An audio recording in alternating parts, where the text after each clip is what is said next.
Arab 96 ini memberikan gambaran kepada kita, kalau beriman akan dibahagiakan, kalau berdosa maka akan dihukum. Seperti itu sederhananya. Semua permasalahan yang ibu rasakan ya, dalam kehidupan ini dari dosa. Semua kenikmatan itu justru dari kepatuhan. Itu tolak ukurnya. Jadi kalau satu waktu pernah duduk merasa sumpek, merasa sedih, kadang-kadang tanpa sebab, atau ada saja orang yang mengganggu kita, ada hal-hal yang kita dirasa tidak nyaman, yang paling pertama introspeksi diri, bagaimana hubungan kita dengan Allah. Yang datang ke depan kita ini, yang mengganggu kita, yang seakan-akan mereka ini adalah penjahat dan seterusnya, ini cuman sebab saja yang Allah datangkan. Allah bisa tidak datangkan, tetapi karena pelanggaran dosa yang kita lakukan, Allah datangkan orang-orang ini sebagai ujian. Makanya sebagian salafus saleh itu mereka peka sekali. Sampai ada di antara mereka kalau lewat di sebuah tempat, mencium bau busuk saja, mereka langsung istighfar kepada Allah. Karena bisa saja Allah tidak sampaikan bau sampah atau bau busuk itu ke hidung dia. Tapi kenapa Allah sampaikan? Langsung mereka introspeksi diri. Ada di antara mereka jalan kakinya kesentuh batu, kakinya keseleo. Sudah cukup untuk membuat mereka dijadikan sebagai bahan muhasabah atau introspeksi diri. Astagfirullah, saya dari dosa apa nih? Ada sebagian di antara mereka mengatakan, aku mengetahui aku punya dosa di saat aku melihat perubahan sikap pasangan hidupku, tungganganku dan juga tikus yang masuk ke dalam rumahku.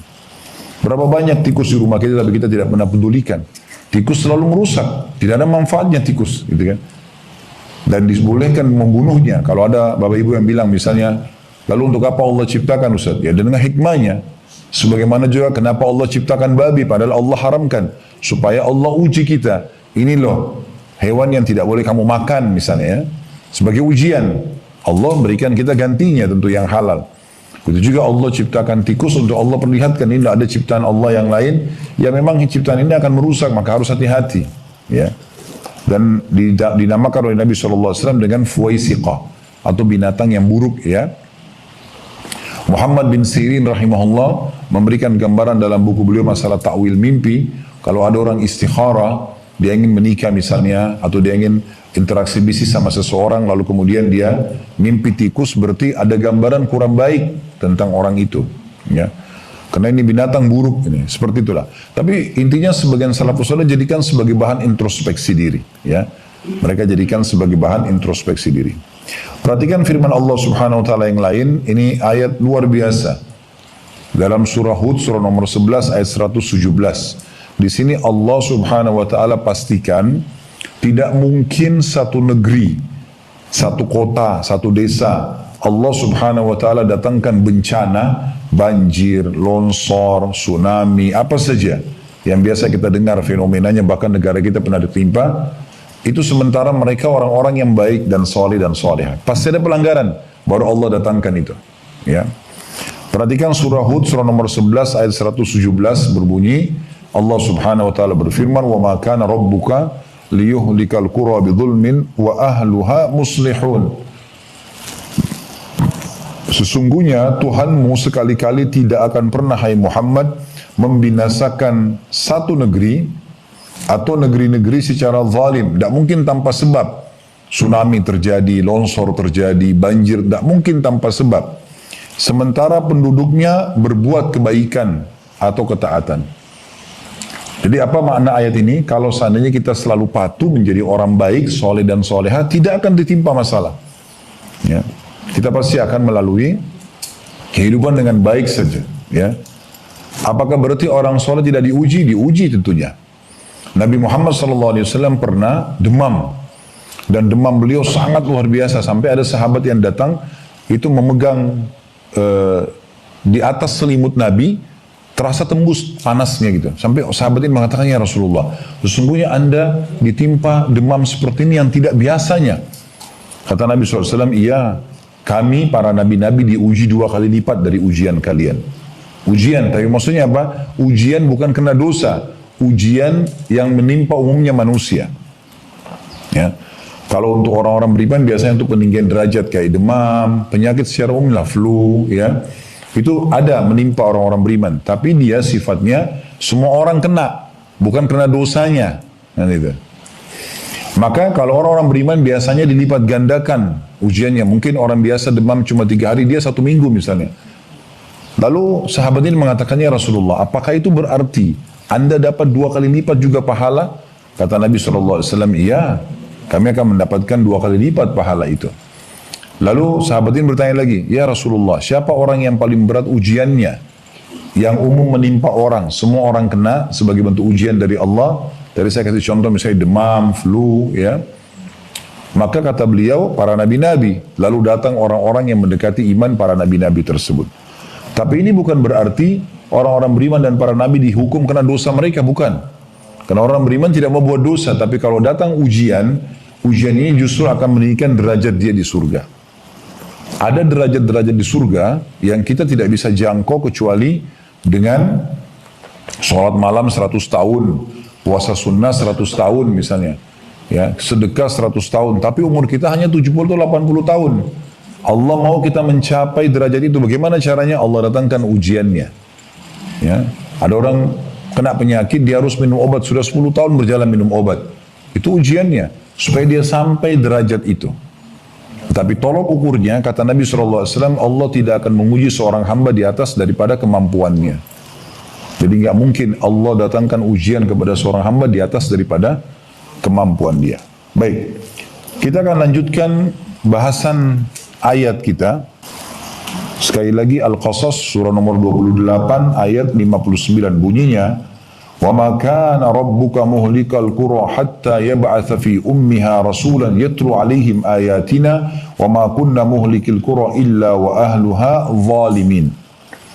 Artinya, dan tidaklah Tuhanmu hai Muhammad membinasakan kota-kota sebelum dia mengutus di kota itu seorang utusan yang membacakan ayat-ayat kami pada mereka. Dan tidak akan pernah pula kami membinasakan satu kota atau kota-kota kecuali penduduknya dalam keadaan melakukan kezaliman. Ya, jadi tidak mungkin Allah tiba-tiba pencipta langit dan bumi ini membinasakan satu negeri, satu kota, satu desa, satu komunitas tanpa ada pelanggaran dari mereka. Dan yang luar biasa juga, pelanggaran-pelanggaran yang terjadi itu biasanya sebelum datang hukuman besar, datang hukuman-hukuman kecil dulu. Contoh misalnya, kalau seseorang mau mencuri, biasanya ada peringatan-peringatan dari Allah tuh. Dia rasa takut dulu. Semua dosa biasanya dimulai dengan rasa takut dulu. Nah, kalau dia engah, saya takut nanti ketahuan, nanti Allah hukum, nanti saya dipermalukan dan seterusnya, maka dia akan berhenti. Kalau dia berhenti, selesai. Tapi kalau enggak datang, dia tetap, nggak apa-apalah, tetap dilakukan sama dia, tetap dia mencuri misalnya. Biasanya datangkan peringatan lain, ada teman yang lihat, ada teman yang nasihatin, tetap juga nggak mau dengar. Nah, terus saja begitu peringatan demi peringatan sampai akhirnya Allah datangkan hukuman yang besar yang memberhentikan dia dari kesalahannya tersebut. Dan perlu kita tahu ya, hukuman yang datang kepada seseorang dari Allah Subhanahu wa taala, walaupun berat itu di mata orang tersebut, sebenarnya kebaikan buat dia. Misal ada orang mencuri, sudah peringatan, rasa takut, ketahuan temannya, kemudian dipecat dari kantornya. Ada orang kan tetap pindah perusahaan, menipu lagi di sana, mencuri lagi. Nah, ini semua terus terulang, akhirnya sampai satu waktu Allah permalukan yang besar sekali, ketangkap, dipublish di publik misalnya, dan seterusnya, sampai akhirnya dengan begitu dia berhenti. Sebenarnya di kacamata manusia dia sedang dipermalukan, tapi sebenarnya di sisi Allah Subhanahu wa taala itu bentuk kasih sayang. Karena kalau tidak dibongkar pada saat itu, dia akan terus dengan kesalahannya. Ada orang dengan peringatan lisan mau berhenti, ada orang tidak, nggak mau berhenti. Terus saja sampai nanti peringatan besar datang padanya, baru dia mau berhenti. Nah, jadi ini cara memahami cobaan-cobaan Allah Subhanahu wa taala. Kemudian teman-teman sekalian, kita juga bisa membaca surah Al-An'am, surah nomor 6 ayat 131. Saya bacakan, "Dzalika allam yakun rabbuka muhlikal qura bidzulmin wa ahluha ghafilun." Ketahuilah hai Muhammad, bahwasanya Tuhanmu tidak akan pernah membinasakan sebuah negeri ya secara zalim sedangkan penduduknya masih dalam keadaan lengah atau tidak tahu. Ya, jadi Allah Subhanahu wa taala sebelum mendatangkan hukuman besar pasti datangkan peringatan-peringatan. Mungkin ibu dan bapak pernah lewati dalam hidupnya ada waktu pelanggaran yang terjadi, seringkali peringatan sampai kepada kita. Kadang-kadang dari orang terdekat, mungkin yang punya anak, kadang-kadang dari anaknya gitu, ya, yang ngomong, ibu jangan, ibu kok begini. Tapi kadang-kadang ada orang yang tidak mau peduli, kamu anak kecil ngerti apa? Ya. Padahal sebenarnya itu peringatan dari Allah melalui lisan anak tersebut. Dia tidak tahu. Saya pernah, subhanallah, satu waktu pernah siang hari lagi istirahat di rumah. Terus kemudian niat memang mau bangun sholat asar. Qadarullah, pas saya tertidur, bangunnya itu pas azan asar. Tapi bangunnya itu karena anak saya kecil datang. Umur 3 tahun datang. Bangunin. Abati azan.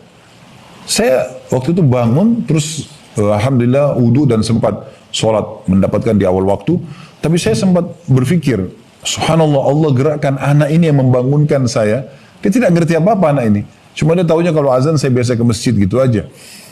Jadi ada peringatan kadang-kadang dari orang terdekat kita. Mungkin dari suami, mungkin dari istri, mungkin dari sahabat dekat. Kok kamu begitu? Kamu nggak takut ya? Ini peringatan semua, jangan lihat orang itu. Tapi lihat pesan yang diucapkan dari lisannya. Itu semua dari Allah Subhanahu wa ta'ala.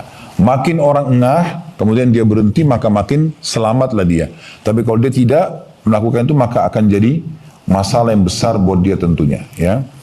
Jadi kita harus tahu dari ayat-ayat ini bagaimana pekahnya Allah Subhanahu wa ta'ala mengingatkan kepada kita jauh sebelum kita diciptakan tentang ya, Allah akan memberikan kemakmuran, kebahagiaan bagi orang yang patuh, menjalankan perintah, apalagi memang itu tujuan dasar kita hidup ya.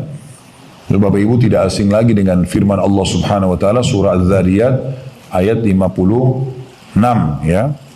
Wa ma khalaqtul jinna wal insa illa liya'budun. Aku tidak ciptakan jin dan manusia kecuali untuk beribadah kepadaku. Nah jadi kalau ada yang nanya begini, Ustaz, apakah saya memang hidup di muka bumi ini untuk sholat? Jawabannya iya. Apakah untuk puasa? Iya. Apakah untuk zakat? Iya. Untuk haji dan umrah? Iya. Bakti sama orang tua, zikir, baca Quran, berdoa. Emang itu tujuan kita diciptakan. Selain daripada ini bukan tujuan. Berbuat dosa itu bukan tujuan. Itu pelanggaran. Ya. Jadi kalau masih ada di antara kita yang berpikir untuk berbuat dosa, berarti dia keluar dari tujuan asal dia diciptakan. Harusnya dia faham ada di muka bumi ini, lahir dari rahim ibunya memang untuk mengabdi kepada Allah SWT. Itu tujuan kita diciptakan. Ya, jadi memang dari amal soleh ke amal soleh lain.